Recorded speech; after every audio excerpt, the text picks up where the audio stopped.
Hello, I'm back with my notes on House of Leaves.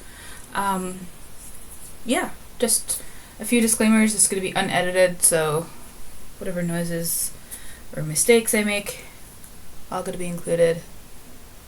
There are no errors in House of Leaves, no mistakes, as Danilewski had said. So anyways, chapter 14 now starts on page 347, and we're going to start with the inscription at the top here, as always. So Enkidu, this fellow right here, is from Gilgamesh. This quote is actually from him cursing a woman until he's actually reminded of the good that she did him, and then he blesses her. So Enkidu is a wild man. He may be the bull man depicted in Mesopotamian art, so another hint there to the Minotaur. He's also the opposite of the city man, which is Gilgamesh. And we have seen this story of brothers. So Enkidu is the half-brother of Gilgamesh. And we see this idea of brothers and being opposites, of being the wild man or being the city man, in chapter 11 when we have the chapter about Esau and Jacob. So together, Enkidu and Gilgamesh work together to kill the bull of heaven. And Enkidu is then punished and dies because of this. Also another disclaimer, spoilers. So, yeah, because I'm just coming upon a spoiler right now. So Enkidu dies because of the adventure, this task that him and his brother did together, and we also know that Tom dies in the house, so maybe Tom is the wild man in this situation. Enkidu was also a night herd keeper, so he guarded the sheep at night. Night herd keeper, and his role is the measurement of the passage of time at night. So I thought that was interesting. He was also half-brother to Gilgamesh, I already said. He was sent to the underworld by Gilgamesh, and he broke every rule while there. And one of the rules while there was not to wear any purple clothes or makeup. Let me see another reference to purple dye up here, and purple is associated with Pelafina. So yeah, a lot of significance in these little quotes up here. Okay. Then we get her whole affair with Fowler. Just made a note that Fowler sounds like foul her. He did something to dirty her. And down here at footnote 309, Lisa Richardson is a real person and is a real DJ for KCRW. And I looked up the show that happened June 16th, 1993. I can't find her show, but Beck did an interview on the station that day.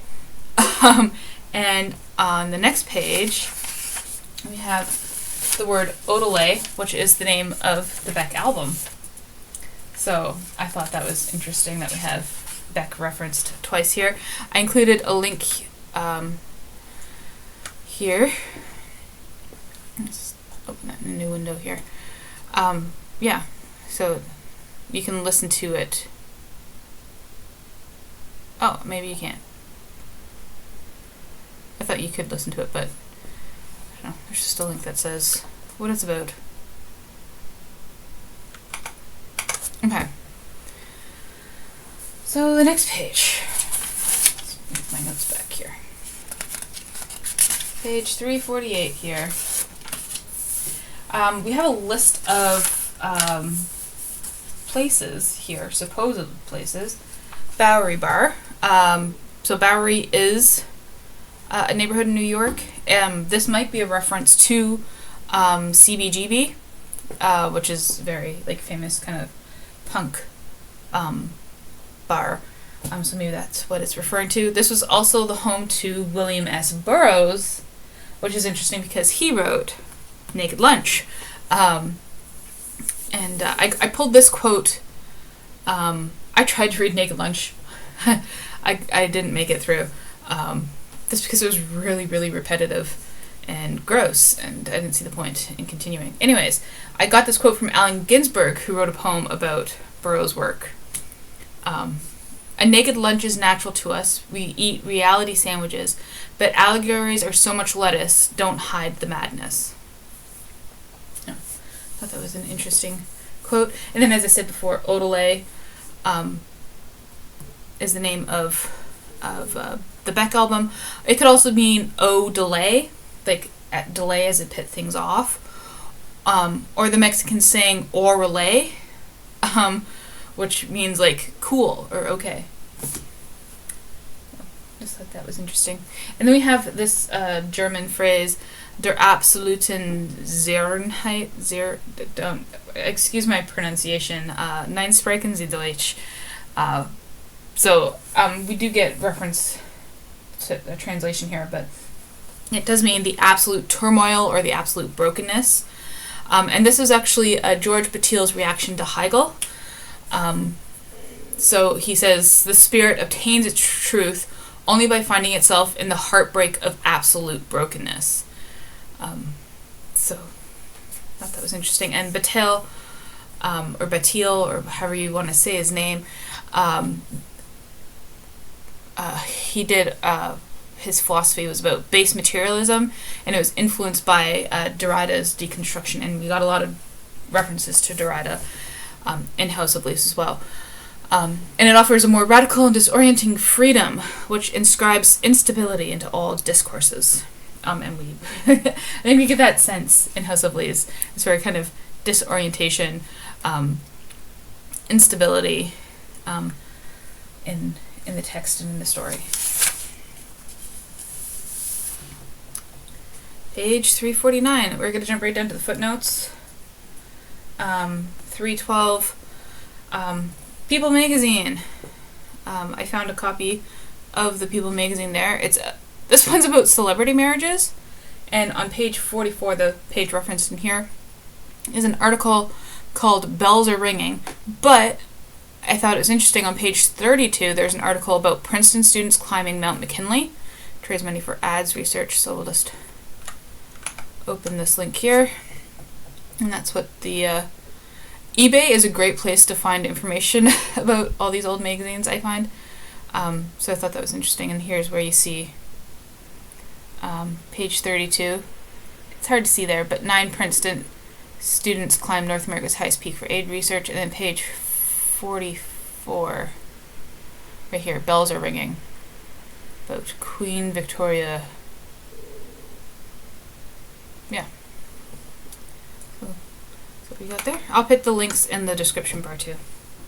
Footnote 313. We have this copy of New York, volume 27. On pages 92 to 93 is actually an article on diners clubs. And I think it's interesting that opening line of that one was, in private rooms, people can do things they wouldn't want to do in public. Which is interesting for this chapter about Karen's affairs and Karen coming to light. So I'll open that here. This was just on Google Books. So this is the content page of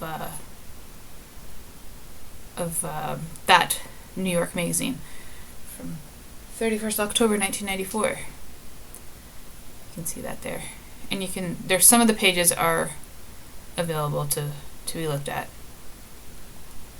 So I thought that was interesting too. Footnote 314. Here we have The Star. Again, I found that one on eBay. The cover story is actually about the murder of Nicole Brown and O.J. Simpson. So I thought that was interesting that like Karen could be this kind of Nicole Brown type person. I don't really know. But yeah. So that's what The Star looks like there. Okay. Page 350. I have lots of notes in here.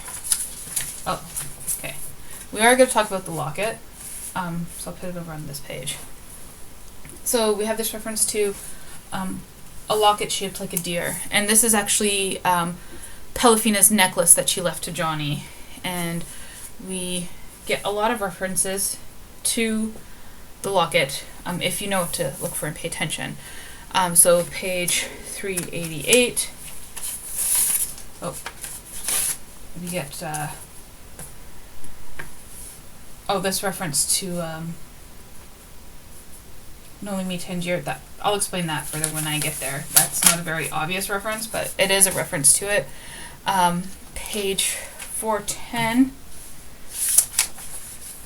We get Johnny selling his locket, Pelifina's locket. Page 511. He sells the locket, but he keeps the chain.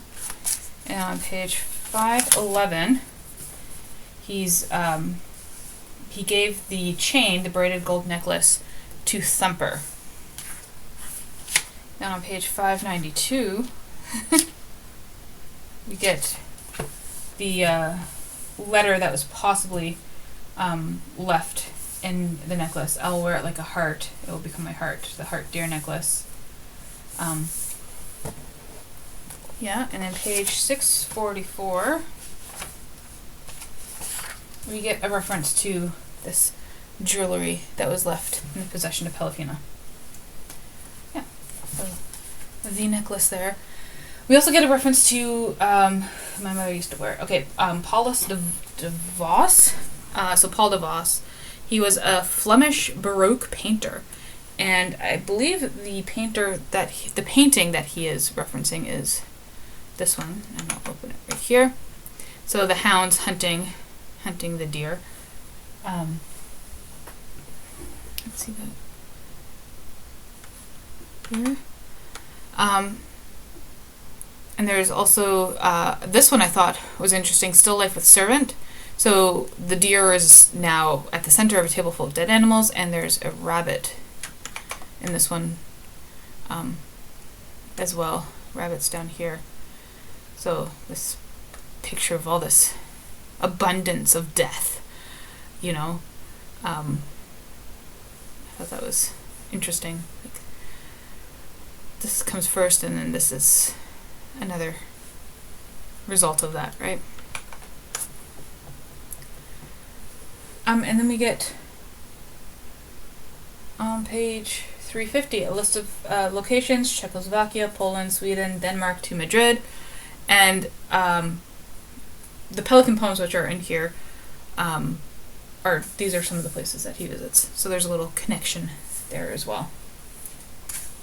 And then here we have, that's the reference, Pack Pounds Howling for a Heart. Okay, page 351. He says here about the locket, even today I won't consider its monetary worth.